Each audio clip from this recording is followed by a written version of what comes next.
The Seattle Seahawks come away with their second straight win in as many weeks, taking down the Carolina Panthers 37-27 in a very impressive win at home. Maybe recapturing a little bit of that home dominance that has been lost in recent years. And this was a game that was very much driven by your offense. I believe they had about 8 scoring drives in this game. Started out good from the start, stayed good throughout the course of the game. They went from settling for field goals early on as we got deeper into the game, finding touchdowns, finding that end zone, finding pay dirt, but they were good throughout, and you needed them to be so. But it was a game where Geno Smith once again played fantastic football. It wasn't perfect. There's a couple moments in there that you can kind of nitpick at, like you could have done last week, but overall, he was really carrying the day, and you can't expect this guy to play flawless when he's looking at his offensive line in its current shape. The Seahawks came into this game down already their starting 2 offensive tackles. That's pretty tough for any offense to overcome, much less any offense to be prolific, much less any offense to just about have to score every single time they get the ball. But then you were also going to be down your right guard with Phil Haynes out of this game. That meant rookie 4th-round pick Anthony Bradford was going to need to take over. And Anthony is a very talented player, but he is a very raw player. So Geno Smith's getting all of this done. He's playing pretty mistake-free football while he's got, just to start this game, 3/5 of his offensive line out. Evan Brown went out of the game last week, so you know he's ailing a little bit with something. And then you lose Damian Lewis for about a quarter and a half in this game as well to a hand injury. And so Geno's going up with this all up against him a little bit to have to overcome, but it's not slowing him down. It's not slowing the Seahawks offense down. They're finding points on every single drive. They're finding consistency. They're moving the chains. This is what we idealized when we were thinking about this offense in this offseason.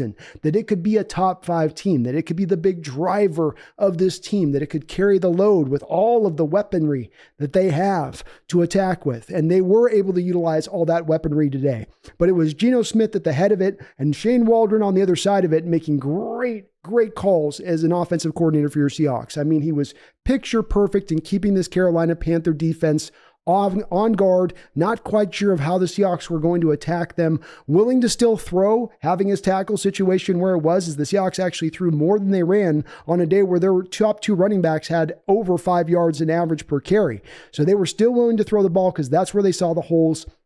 Understandable, I think, from Waldron's standpoint, too, when he was looking at that Panther defense, because they were down their starting cornerback, one of the better cornerbacks probably in the league. And then Henderson went down very early in this game. And then you had Luvu, their linebacker, went out. As we were weakened out on our offensive line, so too was this Panther defense, pretty weakened on their side, down quite a few guys as this game went on. It was really a game at one point that felt like, whoever's going to win is just going to be the team with the most healthy guys at the end of it. It felt like you're going to lose about half of your team at one point, the way that this game was going. But a sensational job by Geno and Waldron at the head of this, in my opinion, to really keep that offense consistent throughout the game. In Waldron's case, early on, doing a lot of featuring in there with DK, getting around to the tight ends, working his way back to the run game a little bit later on in the game, just being creative, not just one note throughout, but going to a variety of areas. And again, keeping that Panther defense on its heels and uncertain about what's coming from where.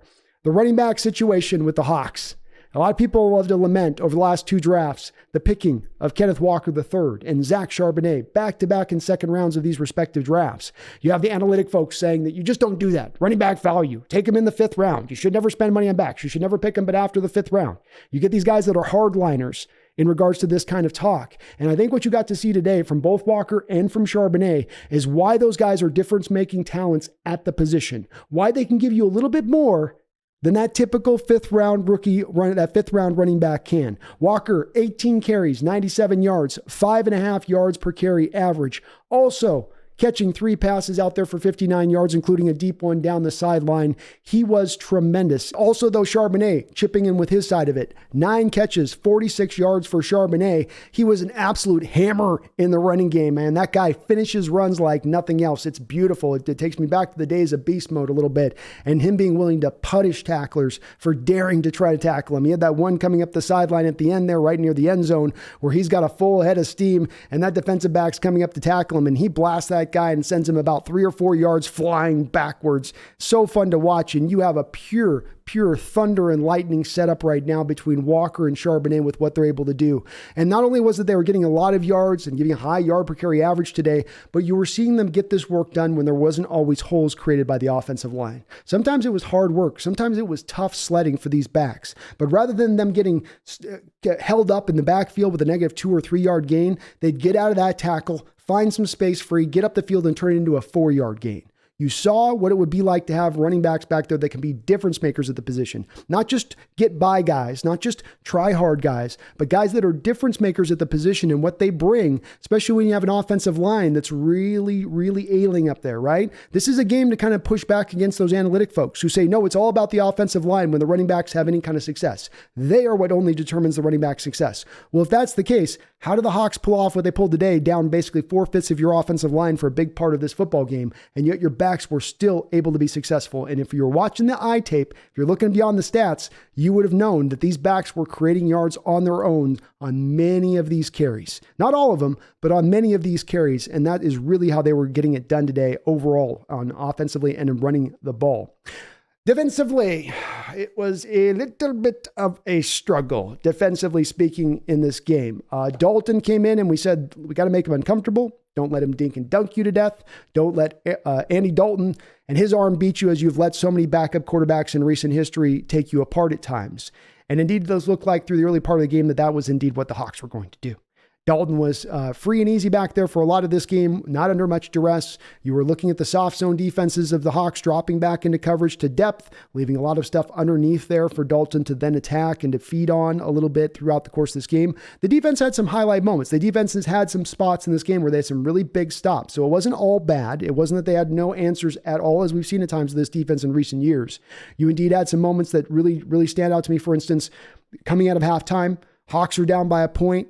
Right? You're looking to try to get a little bit of momentum capture going. The defense gets a quick 3 and out in that moment. And that really helped to feel like kind of galvanize the team forward at that point. The offense came back, got a touchdown drive at that point. Things were starting to kind of roll in the right direction on that stop. So the defense did find some stops in this game, but it continues to be that when you look at this defense and how they're getting hit, it's those soft zone defenses. It's miscommunication. It's dropping to depth and then allowing those easy short routes in front of them to be completed over and over and over again. And once again, like we saw with last week, in those few rare moments where the defense actually does dial up the pressure-based looks, not always bringing the pressure, but dialing up the pressure-based looks, in those moments when they actually decide to do that, they get the returns from it.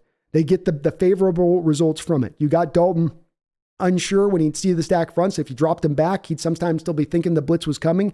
And you had your best moments with Dalton in this game, a game in which he threw for 360 yards, when you had him uncomfortable, when there was some pressure coming there. So they continue to get the zone defense out there to the high propensity and then a very small amount of the blitz looks. But when they run the blitz looks, they have a tremendous amount of success. I'm not sure why we don't run a little bit more of it, but that is what happened in this game. Now, Dalton wasn't able to be as efficient as some other quarterbacks have been able to be against you in recent years here, 34 of 58. So it took him 58 attempts to get to 361 yards. And there was one point or another here where this Panther team, offensively speaking, just said, to hell with it when it came to trying to run the football. We got to give the Hawks defense a lot of props as they seemingly have fixed up that huge gaping issue from last year, in that you had so many games get deep sixed by the defense and by the defense's inability to stop the run at all. This year, that doesn't look like that's going to be a problem here, as 14 carries, only 44 yards on the day from the Panthers. This is the third straight game to start this year off where you have been very good at stopping the run. And sitting at the head of that,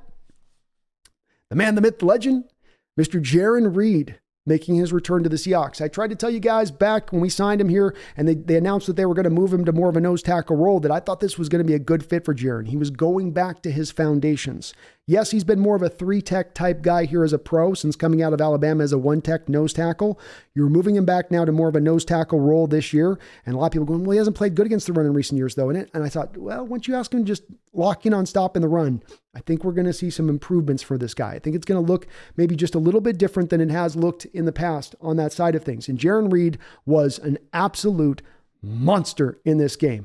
8 tackles, a sack and a half, a tackle for a loss, 3 quarterback hits, and a pass defense because he wasn't done there. Absolutely, I don't think you're going to see a better game played by a defensive tackle throughout the sport of football this year. Overall, I don't think, is he was just splashy. I mean, he wasn't necessarily a game wrecker like Aaron Donald but he was showing up throughout. His effort was there. He has helped to really solidify, I think, a lot of what you're trying to do in stopping the run is on the back of Jaron Reed and Bobby Wagner's return back to this team and what they're bringing on that side of it. But Jaron Reed might have had what might be his best game as a Seattle Seahawk here. He's sliding right back into that nose tackle role, and he's doing so seamlessly. Another guy we got to give a lot of props to here is going to be Devin Witherspoon. Witherspoon went out there for his second professional game, and he really was good. I mean, he was awesome. The Panthers came in this game looking to test him, looking to go after the rook. And they worked it over there over and over again, and he held up. He was tight in coverage. He was knocking balls away. He was making plays on balls. You don't see him blowing routes. He's also was every bit as what we've expected him to be as far as physical in the run game, coming up there and helping, being a good tackler. Also even laid a hit down there on the sideline, showing off a little bit of the ability to hit as he showed on his college tape. Even though he's only a guy that weighs 190 pounds, he absolutely is willing to go in there and bring it. He had 11 tackles on the day for you, representative of the fact that he is a willing tackler. He is not your atypical corner looking to make business decisions, looking to avoid tackling where he can. He's going to stick his nose in there and he's going to do his part and be helpful in being able to stop and help stop up the run this year, as that looks like that's going to be a benefit to this defense as we do go forward. But hopefully maybe some of the Jalen Carter stands out there that have been banging the drum for him over and over again here ad nauseum to start the season off are starting to see a little bit more clearer now why the team went with Witherspoon, because he has shown you through these two games why he was a top 5 pick. I mean, he has been absolutely tremendous, especially understanding this is not a guy that had any preseason action. This is a guy who's playing his first professional NFL action, and he is exceedingly very impressively so on that end of things. Very, very good to see from him. Hawks defensive line was not able to supply a lot of pressure. You did slide into more of those 4-man fronts like you have tended to do throughout the course of this season.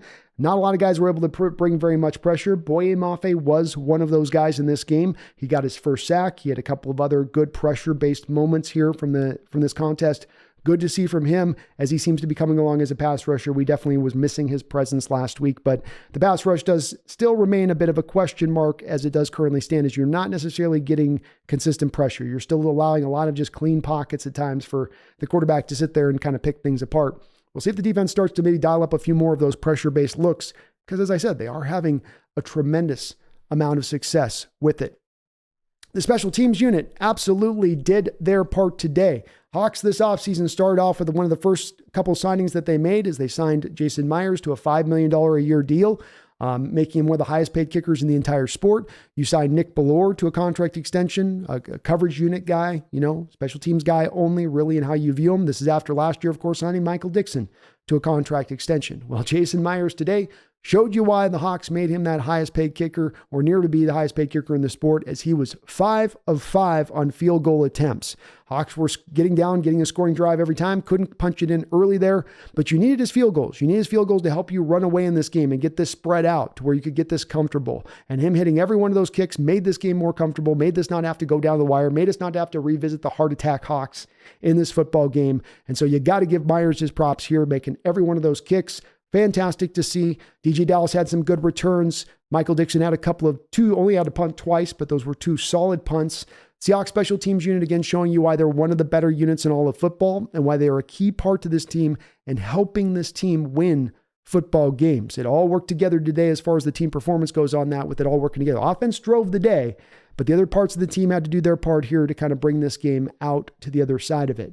It was an offensive powerhouse of a game. It really was. And the defense did just enough. But this is kind of the formula that's been set in play for this team for this upcoming season. So there wasn't really any surprises from our standpoint and looking at that. The offensive line did yeoman's work out there. You've got backups across the board, Stone Forsythe, Jake Curhan. If we come out to eventually becoming a contender this year, we're going to have to give a big tip of the cap to those guys as helping hold the line until the starters could come back, because you really do need those 2 starting tackles to be at your best. But Stone and Jake have done their part. They have done way better than we could have ever asked them to do in this upcoming couple week period, where they're going to have to kind of hold that line, hold the water here until your starters can return. But big time props to them. Big times props to Geno Smith and Waldron again for doing what they did. And hey, Jake Bobo coming in, getting his first touchdown reception of the year, which was great to see.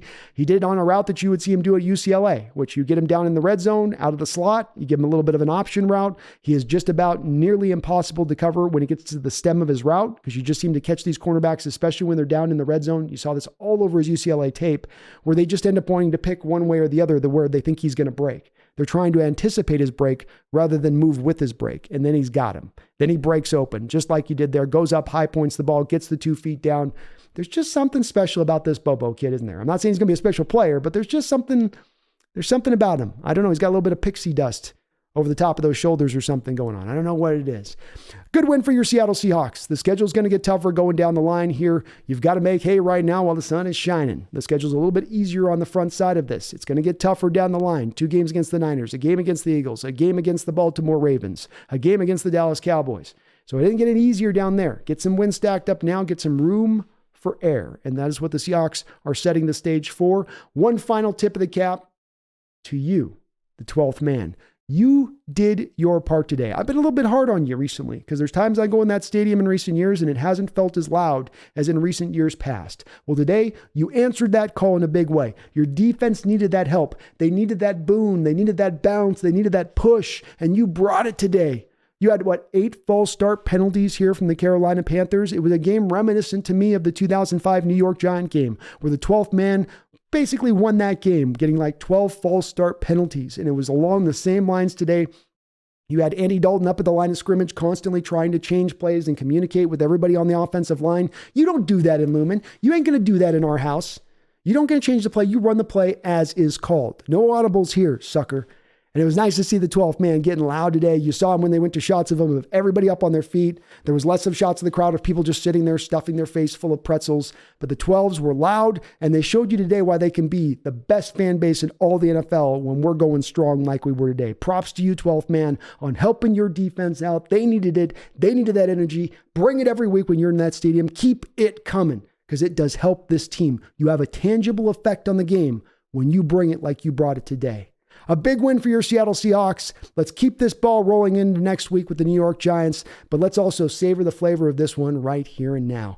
Good to see the Hawks to do this. This is how the formula is set up. We got the cavalry returning soon. You're going to get your backup tackles back. Haynes is going to come back. Jamal Adams is going to come back. Tariq Woolen is going to come back. They're all due to arrive back very soon, which will only help to make this team even stronger. And let's see if we can get ourselves into that contender state.